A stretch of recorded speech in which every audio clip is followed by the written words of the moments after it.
Well, good afternoon. I'm Mayor Tom Barrett, and I want to welcome you all here this afternoon. As we begin 2019, we are well aware of the challenges and the opportunities that our city of Milwaukee faces. And at the top of that list for all of us, all the people standing behind me, of course, is public safety. And we're here today because we think it's important for Chief Morales to talk about the challenges that he has faced in his first year in office and the opportunities as well as challenges that he faces as we head into 2019.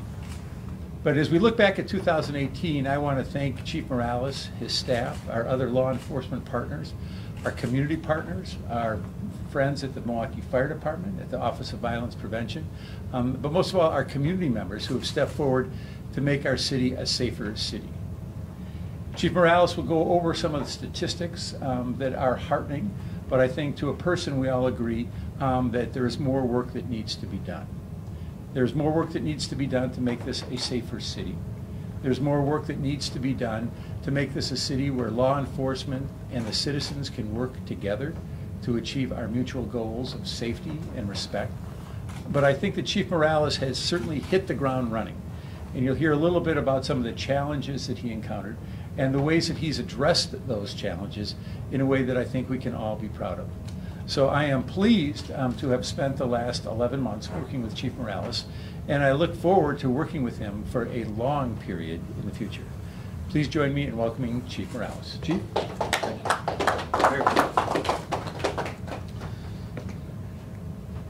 I first want to start off by thanking several people. The people that you see here in the backdrop are what helped make this happen in the year. It's not a one-person team. And in this speech that you're going to hear, you'll hear a lot of I's, but that's teamwork. There should be a lot of we's.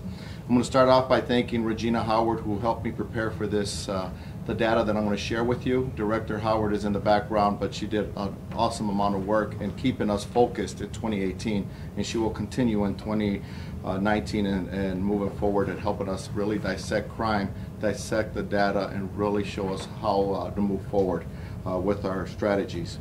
I also want to thank the mayor for his continued support of the Milwaukee Police Department, and I want to thank our system partners that are here today, who should be present as Deputy Chief Sheriff Danita Ball, Marquette University Police Chief Edith Hudson, UWM Police Chief Joseph Lemire, District Attorney John Chisholm, McLeod President Steve Anderson of Oak Creek, and Deputy Chief Mike Blackwell of the Milwaukee Fire Department.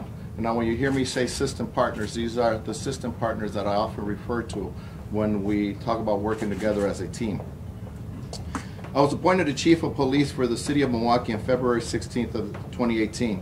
As a native of Milwaukee and a 25-year veteran of the Milwaukee Police Department, I remained humbled and grateful for the opportunity to be your chief. I also know that we're facing many challenges. When my administration began, we were already dealing with an ACLU lawsuit, a high-profile tasing incident, and a spike in violent crime. During the first 2 months of 2018, the Southside District 2 was already up over 100% in homicides. District 3 was up over 100% in non-fatal shootings, and we were up 44% overall, citywide that is, in carjackings. At the time, I had a skeleton executive team with numerous vacancies to fill. We had our work cut out for us.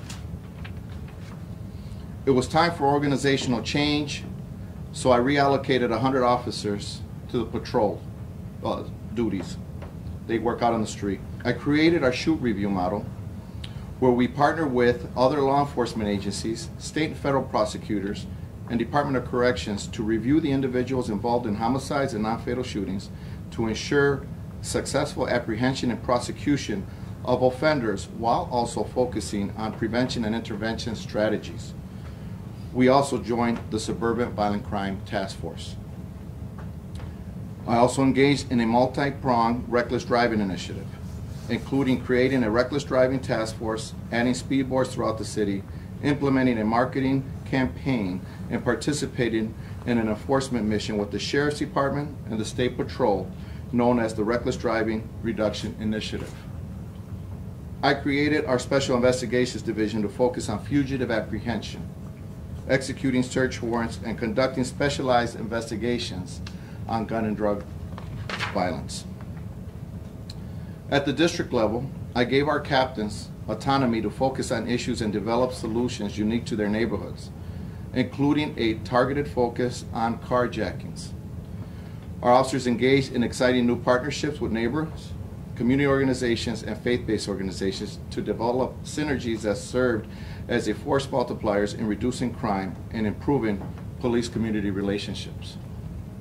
I promise you transparency, and starting in October, I instituted a policy that will provide community briefings to show the public relevant body-worn camera video and other evidence for officers involved in shootings within 45 days of the incident and before any charges decisions have been made.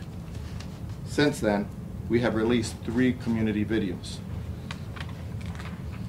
Together, in partnership with our community, law enforcement and government partners, we have seen a marked decrease in crime this past year. Our homicides have decreased 16% from 119 in 2017 to 100 in 2018, and nearly 30% from 142 homicides in 2016.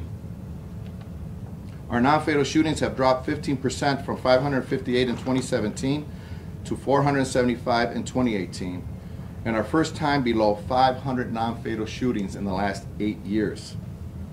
We received 2,100 less shots fired alerts in ShotSpotter areas. That's a 24% decrease. After being up double digits in carjackings through the spring, we finished the year with a 7% decrease from 2017. Our joint reckless driving reduction initiative resulted in 3,300 traffic citations. Our non-pursuits are down 67%.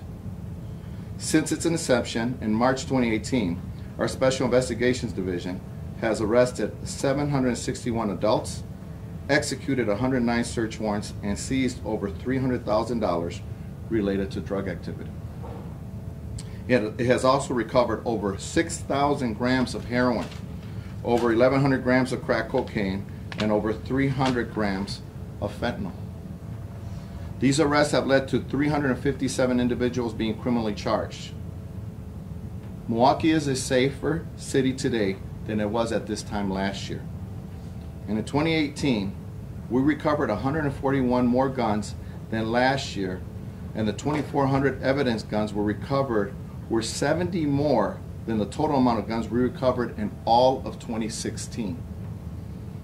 While I'm proud of these accomplishments, it is not lost on me that many of these numbers represent not just victims, but also family members, friends, and loved ones of victims who will forever be impacted by these crimes. No homicide or non-fatal shooting or reckless driving accident or drug dealing is acceptable. We understand that. While I remain data-driven, the Milwaukee Police Department is not in the business of simply reducing crime numbers. We are in the business of improving your public safety, protecting your children and families, and investigating crimes that bring justice to you and your loved ones.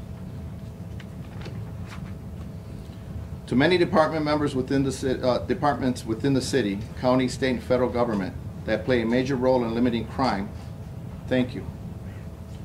To the countless nonprofit, for-profits, and religious organizations that support a safer Milwaukee directly or indirectly, thank you. To my officers, you are living, breathing heroes that risk your lives every day for a greater city. Thank you. Finally, we cannot do this alone. We are in this together, and I need your help, City of Milwaukee. In 2019, I intend to stress our community partnerships as a top priority, particularly in neighborhoods that have a disproportionate amount of crime. For example, citywide, we have a homicide rate of 17 per 100,000. Yet in neighborhoods like Harambe, there's a homicide rate of 85 per 100,000. In Arlington Heights, there is a homicide rate of 125 per 100,000. In Garden Homes, there's a homicide rate of 209 per 100,000, over 12 times higher than the city average. We cannot help these neighborhoods without your support, the City of Milwaukee. Education levels, poverty, drug addiction, job opportunity, mental health, and available housing are some of the many factors that directly affect crime, but are firmly outside the purview of police. I ask each and every one of you to take ownership in making Milwaukee a safer city. I am confident that together we'll make 2019 even safer than 2018. We are your police department, and I am your chief.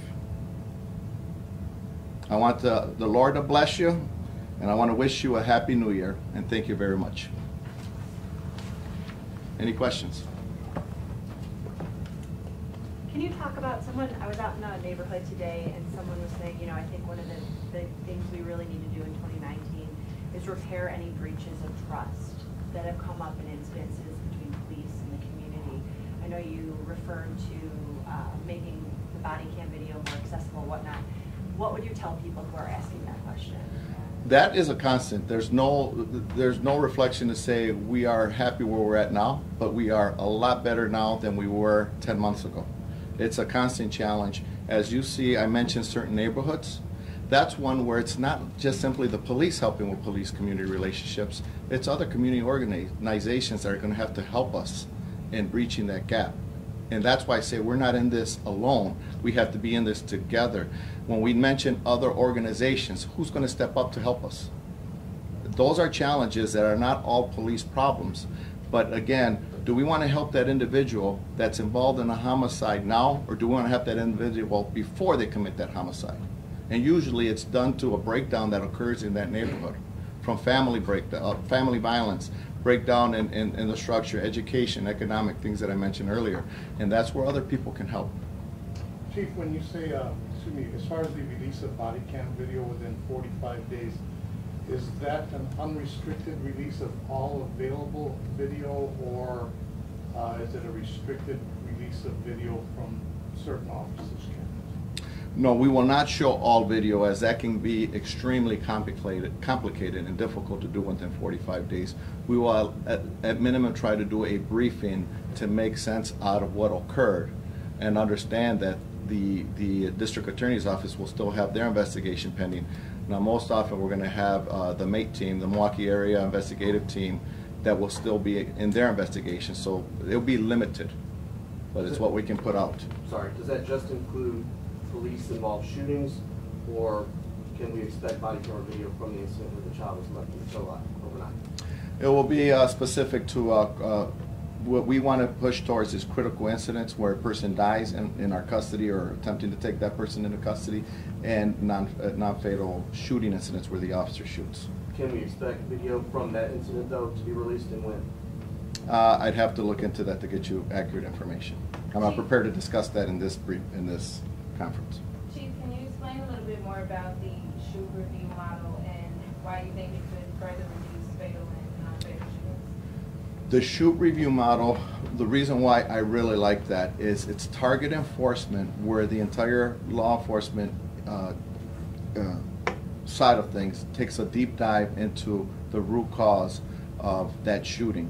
The simplest form is you can have a drug dealer shooting another drug dealer, and that drug dealer will identify the shooter, but you won't have a successful prosecution even though you know who did it, because the other person is not going to show up in court. So what you have is recidivism and two rival parties shooting at each other. So what we identify as what is the cause of this problem and how can we address it. And sometimes it might not be law enforcement perspective, because you have the law enforcement shoot review and you have the community service provider shoot review portion that takes, for example, identifying a target that police may not focus on, but we'll reach out to community partners to say, how can we address this one person and keep that person from retaliating upon a person that committed a crime against them. So it's a multifaceted approach where you're using the community to assist you in the violent crime and targeting specific people and specific locations. So when I mean targeting, it necessarily, not all the time, means that we're targeting them through a law enforcement perspective. It could be through a community perspective. Even when a person is released from jail, how are we addressing this person to provide that person with an opportunity to succeed rather than fail? Chief, you're saying the crime numbers are down, but if we go out to the neighborhoods and tell people crime numbers are down, more than likely people would say, we don't believe that. It doesn't feel like this in Milwaukee. Right. And I'll give you an example on that. I just read out our homicide numbers, but I gave you a few neighborhoods where crime is not down. And those are the neighborhoods we have to focus on. If you went to those neighborhoods, like the ones I mentioned, that's the neighborhoods where not only is crime up, but clearances are down because of the lack of relationships that are there between the police and the community. That's where we ask for the public to reach out. Community organizations, faith-based organizations. There's several organizations that reach out to City of Milwaukee for funds. This is where we can start looking and saying which organizations are going to help us in bettering the relationships and also bettering some of the area, the neighborhood, bettering it so it's not that difficult. There's good people that live in those neighborhoods. I'm not saying everybody's bad, but that's where crime is challenging, and that's where we need additional resources, not police related, but more on civilian staff to help us. Do you think community organizations, community-based, faith-based, do you think it's enough in terms of, you know, I was at 5th and Keefe today where the first homicide of the year happened, and someone said, I think we have a lot of community organizations, but I don't think they're being used effectively or it's not getting through to us. So I don't know. That's where the shoot review model plays a role, because we can discuss strategies. Organization is there willing and wanting to work, but what do we do? Well, if we provide them with information, here are some of the people that maybe we can work with. Let's not forget familial violence. We have Sojourner Truth House. Are we addressing the right families in these neighborhoods? Education. Is there a literacy problem in some of these neighborhoods? How can we help? How can we educate? And that's where I mean, a lot of these issues that are the root causes of violence need to also be addressed. Chief, what would you say was the biggest challenge that you faced a year ago in February, and what would you say has been the biggest success since? The biggest challenge is getting the wheels moving on the department. It's not that as a leader, I am the police chief, but I still have to report to City Hall, and there's different entities. There's different entities that want to know where the money's going. There's different entities that want to know how we're hiring. I am still short almost 40 detectives. I need a promotion exam. I need a supervisor, a lieutenant exam. And these are things that get stalled out because of the processes that are in place. But I need to run this ship. And when we talk about an executive staff where the assistant chiefs those positions were vacated, I didn't have my full assistant chief staff, my executive staff in place with my chief of staff and director until June of last year. So a lot of this change you saw from June of 2018 to December. The biggest challenge is I came in February and I was doing this darn near, you know, with very, very few resources. That was a huge challenge. Sleepless nights. Pardon? Biggest success? The biggest success is to get those things in operation. I think the districts are running properly with the staffing that they're going. We can always use more staffing, but what I mean by that is the captains are able to move have the autonomy to move their officers where they need to as crime or as the daily challenges come, they can move them. Our Criminal Investigations Bureau is up and running again. We have a specialized unit that can help target the individuals that are a threat to society. Those are things that are in place and are now operating. It took a few months to get them going the way we wanted to. Chief, where do you stand on the department's chase policy, and is it something that should be reviewed? I'm sure we'll review it in the future, but I can tell you this: we will pursue the vehicles that flee from us. And the example is, a lot of our robbery numbers are down because of first of all the initiation of the Suburban Violent Crimes Task Force that address that specifically, and us chasing some of our robbers. So that's why our pursuits are starting to drop. Our crashes are down as far as our crashes as it relates to deaths involved in crashes are down in 2018. Those are important numbers. Police involved? Overall crashes due to the reckless driving. Deaths related to overall crashes due to reckless driving is down. So that's directly reflective to law enforcement chasing. Mayor, you touched on this earlier. What's your assessment of the chief's job so far in the first 11 months? I think the chief's off to a very solid start. I think he's garnered the support of the rank and file of the police department. He understands the need for greater transparency in our community, and he certainly is reaching out to different parts of the community. And I think he understands that this is not something that's achieved overnight. He's very sensitive to the challenges that he faces. He understands the budget constraints that we have. So we've had a very solid relationship, and I think that's important. I think that we have to be able to have good communication, and we've had very good communication up to this point. So I'm pleased. Chief, District Attorney Chisholm, you guys gave us a lot of numbers. What do you think is actually driving the homicide numbers? What underlying crime is causing the deaths and homicides in our community? Sure, I'd be happy to address that. And first of all, I do want to thank the chief and the mayor for giving us this opportunity to reflect on the accomplishments of the last year and the challenges of the last year. It's a big deal. When you reflect on a historical perspective, it was only 3 years ago that we were coming to you and telling you that we were going to do everything in our power to reduce the number of homicides and non-fatal shootings in this community. And the only way that could happen is if all of us work together to do that. So keeping that number down, both the non-fatal and the fatal shootings, is a big deal, and it should be recognized. Now, in terms of what drives it, there are any number of issues that drive it. Certainly the biggest one that we encounter on a regular basis is that you have people that are living in really difficult, traumatized circumstances that are oftentimes making very poor choices, that are oftentimes seemingly senseless to us, but when you put them in the context of where those decisions are being made, you can understand how that conflict comes to be. And so ultimately our obligation is to get into those spaces and do everything we can to promote a different solution to those problems. That's why the Office of Violence Prevention and the Blueprint for Peace isn't just a blueprint, right? This is something we have to enact in the community. That's why from our office standpoint, we have a commitment to community-based prosecution.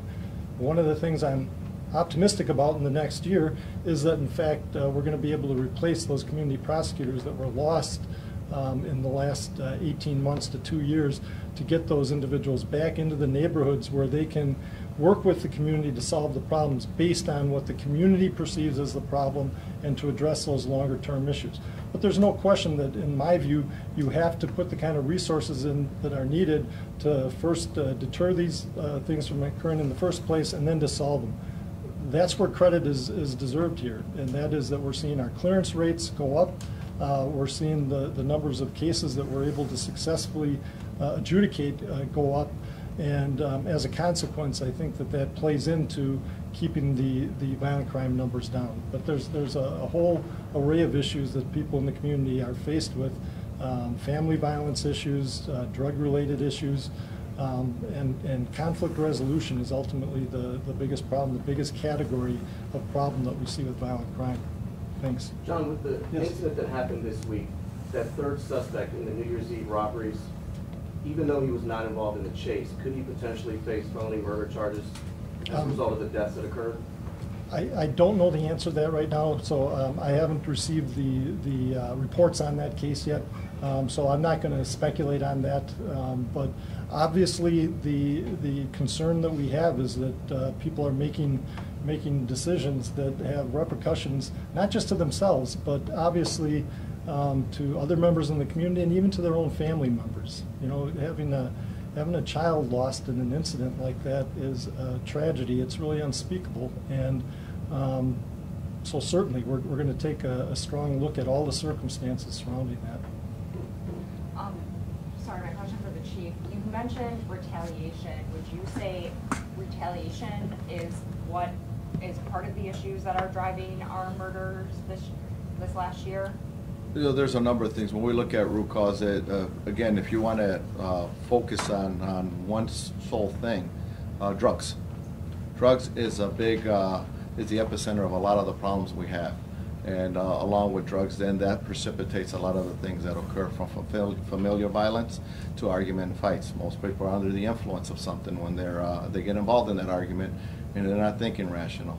So there's a lot of work that can be done when we do our research. And again, going back to our reviews, we look at the root causes that helps us identify maybe who's going to get involved in identifying the right strategy for that particular problem. It's not a cookie cutter approach. You also mentioned you are going to pursue vehicles. Obviously, the Yes. vehicle that fled on New Year's Eve had a child in it. Do you guys chase vehicles with children in them? That is that question is kind of, how do you know who's in the car? If there's a car described in an armed robbery, how do you know who's in it? Okay, there was a gun used in these robberies. There were shots fired in some of these robberies. And our officers don't see what's in the car. They see the vehicle. Possibly, maybe we see the suspect, maybe we don't see the suspect, but we have to stop it to identify. That's all within our legal rights. How are we going to say maybe there's a car we're not going to chase? Are we going to go back in time where we're not chasing anybody? A lot of the things that occur, we have an obligation to have a peaceful city, and an obligation to keep that city as peaceful as possible, including to reduce the disorder that's out there. Allowing cars to flee because we don't know who's in it is allowing, at one point, anarchy. We got to do our job. We don't know who was in that car, and we chased it. Thank you. And this situation is obviously a horrific situation. But who's committing armed robberies with a child in their car? And who's fleeing from police with a child in their car? I think that's what makes it so difficult. Okay, thank you guys. Thank you very much.